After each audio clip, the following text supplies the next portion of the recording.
The next session is titled Lighting the Dark. Nice title. Addressing visibility challenges in fixed networks, and that will be delivered by Rashid Karkala. He's from Netscope, and he's a tech consultant with over 18 years experience in ICT domain. Good afternoon, everyone. Assalamu alaikum. My name is Rishad. This is my first MENOC presentation, so I would like to thank the committee for providing me with this opportunity. At the same time, I would not shy.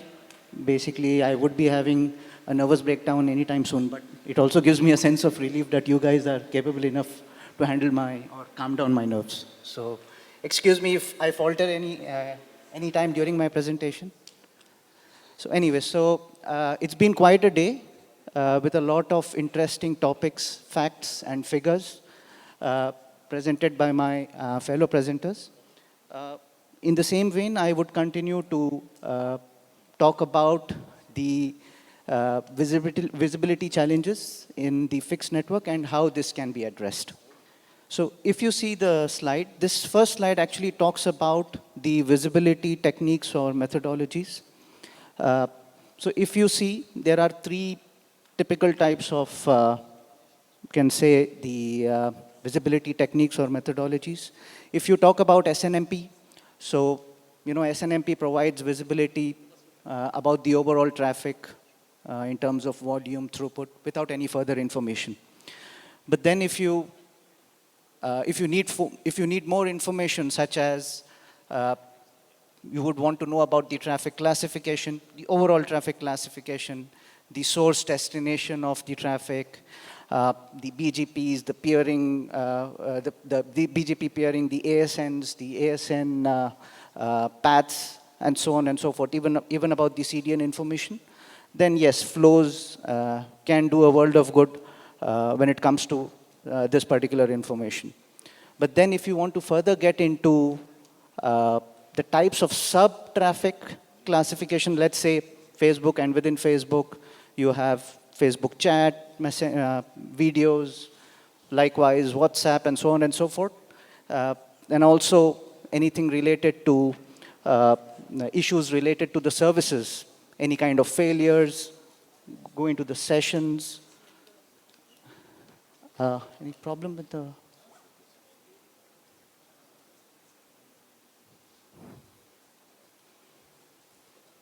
Yeah, so any kind of sessions, failures related to the transactions, and so on and so forth.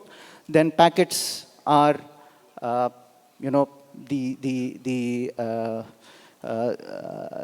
technique or the methodology where you can get all this kind of information. So today we would be talking more about this. If you see the first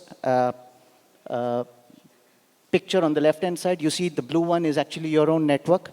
And then the first round of dots are your ASNs, which are your connected ASNs, and the second round of dots are your ASNs, which you are not connected with. So, this kind of information would be made available. Secondly, the second graph is about the Sankey diagram, which actually shows the path of your traffic moving from origin to destination, and the various, ASNs, CDNs, and so on and so forth. Going into the next slide, I would actually talk more about the current trends shaping the FTTX networks. So if you see on the first chart, you would see that FBB is actually carrying 5 times of the mobile broadband traffic, okay? And if you go on the various statistic blocks, such as Ookla, ITU, Statista, and so on and so forth, you would see that the global median download throughput is actually approaching the 100 Mbps mark, okay? Which means earlier, when we used to buy packages at homes, we would be very happy that, oh, mine is 5 MB, 10 Mbps, but now, we are reaching 100 in some cases, in some of the countries, or probably more than 50% of the countries, you would be actually reaching 1 Gbps. Likewise, if you talk about the traffic volume, currently we are hitting around 11 million petabytes, and we are trying to reach close to 26 million petabytes by the end of 2029. So that's quite some traffic. So when such a volume of traffic or throughput exists, it becomes very important for us to monitor FTTX networks. Now, why do we have to monitor? So this all starts from the most infamous thing, which is the COVID, where you had the work from home, the online learning, the corporate VPN-based traffic became the new norm. So when such things came into existence, when it became the new norm, you had a lot of traffic being shifted onto the FTTX network, okay? And also, you had this unprecedented traffic surge, where, you know, that global traffic actually shot up in just a very short span of time. And of course, to cater to such growing demands of traffic, you would also have to update or expand your networks, which is already complex, and it becomes even more sophisticated. So while doing so, a lot of issues encountered, especially related to quality. When I say especially related to quality, I'm talking about applications being used for work from home or online learning or any such kind of UCNC-based applications. I'm talking about issues such as, you know, your audio gaps, the muting ratio, and a lot of metrics related to your TCP, UDP, such as your packet loss, latency, jitter, you know, all these kind of metrics, which had some issues. Also, you know, the bandwidth increase, the bandwidth surge basically for each and every household. When I would actually go into further details about all this, so let me first talk about the issues related to the complex network. So initially we had these, you know, those physical racks being placed, but then with time you had the virtualization or the virtualized environment coming into the picture, where you just spin up any of your device or any of your node in the network, and that's it. You start talking and you start, you know, start giving services. But then the operators tend to lose the visibility of the east-west traffic, which is the traffic within the host between the VMs, or, you know, even for that matter, you know, the virtualized services, or even, you know, adding more salt to injury, you have the automation layer coming into existence. So all these kind of challenges, it just you know, it just doubles up. And what happens is that ultimately you get an environment which is kind of, I call it as a spaghetti, where it's a hybrid model coupling both hardware and virtual environment, and whether it is any technology or, you know, or any domain, okay?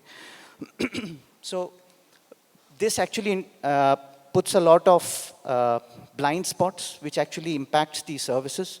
So you have the communities, or the, you know, the corporates, or the work from home people out there, you know, they just start complaining about the services, about the issues which they actually face. Not only that, you also, as an operator, need to know how well your traffic has surged, what are your top applications, and how they are faring in terms of performance. So all these actually creates an issue for you from an operator's perspective, and most of the operators tend to lose their track as to what needs to be done and how these needs to be addressed. A typical example I would want to show here is about latency, where you know, you have basically, if you see the traffic on the from the latency perspective, it's going down, okay? But then a lot of operators see that, you know, traffic increases, so does the latency. They're not sure whether it is from the server side, from the application side, from their own network, or is there something which needs to be done on their side. They are clueless, basically. And then, you know, we start talking about, you know, the blame game, who's doing what, why is this not coming from your side, what's happening from your side, you know, the elephant in the room. You have this elongated mean time to repair or mean time to resolve. So in order to, you know, to ensure that all this is taken care of, we have something called as the advanced visibility or analytics, which is actually a must in each and every operator, where you know, the operators ensure that they have an end-to-end monitoring system where they have all the visibility from around the corner. Each and every node is being taken care of, even if it is a virtualized one, and to ensure that they do it with minimal fuss, and it is for each and every domain, irrespective of whether they're monitoring a mobile network or a fixed network or their own data centers for that matter. So the key here is that it is a must to have a visibility and analytics system. Also, the most important point here is to have a shortened MTTR by focusing more on the shortening of the mean time to knowledge, the MTTK, because that's the key component in the MTTR. So basically, we have a monitoring methodology where we have to make sure that we are monitoring any network, as I mentioned earlier. We are monitoring the network which is a hybrid, or even for that matter, on your cloud, whether it is a public cloud or a private telco cloud, or a hybrid one comprising of on-prem plus the clouds. Any vendor, we have to be vendor agnostic. We have to ensure that we do not, they have to be treated fairly and equally with respect to all the vendors and the operators. And of course, any kind of services which are being deployed and provided to the subscribers of the respective operators. Now, how do we achieve this? The achievement is, the way to achieve this is to have packets. So basically, I would actually call this as a kind of ultra high definition information, because packets are actually the ultimate source of truth. They would actually reflect what kind of traffic is flown on your network wires. Okay, so packets are taken from there, and that provides you with the visibility and the analytics of what exactly is being carried on your network, what kind of issues are happening, and how do you isolate them or demarcate them or find the root cause. Also, one very important aspect here is that, packets actually, we make sure that the packets are not sampled, unlike the other data sources. So if you see the other data sources, which takes me to the next slide actually. So if you see here, packets actually provide you with the continuous monitoring analysis, whereas, the other data sources kind of, have the sampling where, it's sampled and some of the information is actually lost, which packets take care of it. Another very important aspect is packets actually provide a complete record of your network activity. Right from the moment you switch on your router at home, and the signaling messages go on, the transactions are successful or not, they fail, whether the issues are with your AAA, whether there's no IP assigned, all these kind of issues are being captured. Not only that, even on the user plane as well. So all these kind of issues are captured to make sure that, all the related statistics of your network, be it control plane or user plane, are being delivered. User experience, of course, is being provided as well based on packets. Metrics related to TCP or UDP or QUIC or RTP, so many protocols which actually flow in your network. All of them, those kind of metrics are available to make sure that, you actually get to know the root cause issues of your problem.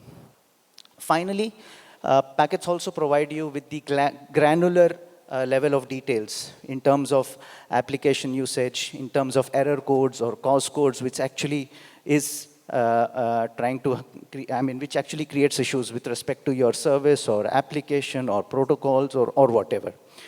So this is why we require packets. Now, how we make use of packets?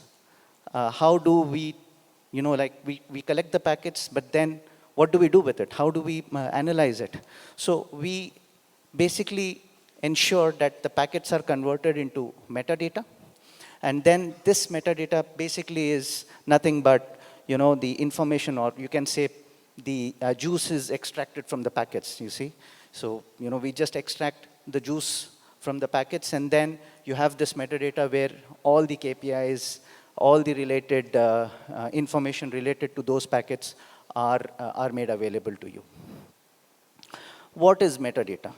Okay, we spoke about packets, we spoke about metadata coming out from those packets. But what exactly is metadata? So metadata is nothing but, the uh, uh, you know, a, a complete information, a readable information for the users, derived from the ultimate source of truth, which is the packets.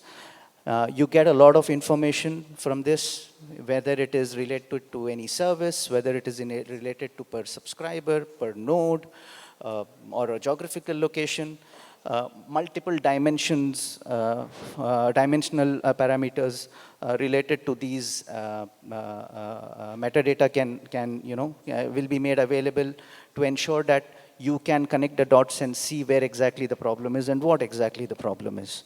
So as I mentioned earlier, you can even refer metadata as the Ultra HD insight or the Ultra HD information.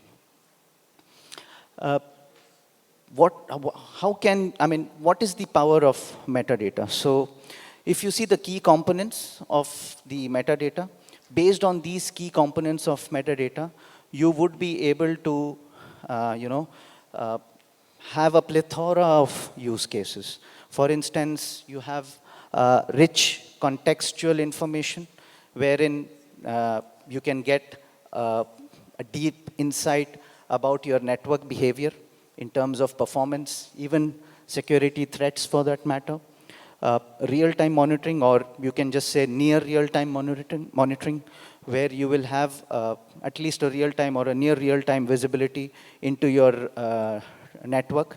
This actually allows you for kind of, a proactive, issue identification and resolution.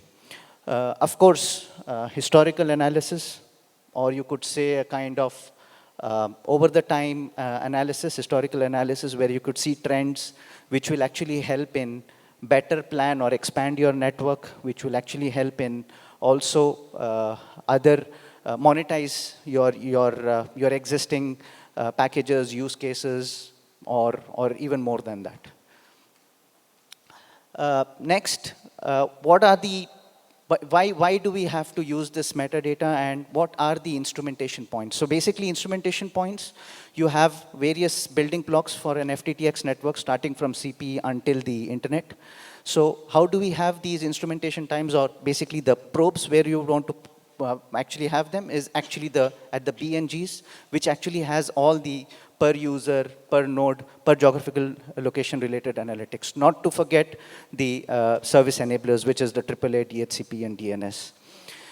What is important to be monitored? Of course, as I mentioned earlier, the protocols, the signaling control plane, the applications up to the layer 4 and above, even the session layer, as well as the application layer as well. One very important aspect is about the improving and monitoring and improving the user experience, which actually is basically a closed loop environment based on AI/ML. Okay, so everybody talks about AI/ML, so it is important to have an AI/ML automation kind of a thing, which actually has your closed loop, wherein the issues are detected, solved, and then the experience is monitored, and this flow continues, so on and so forth. Now, what are the advantages of monitoring FTTX? As I mentioned earlier, it's about the accessibility of your network, how the subscribers have access, how the subscribers have the application access. When I talk about application access, I'm talking about the performances of your applications itself, which are, again, tied to your protocols, and the application experience, and finally, the analytics. So if you just go one by one in all these 4D visibility, couple of use cases such as your DNS proactive monitoring, where you have issues related to your DNS being detected.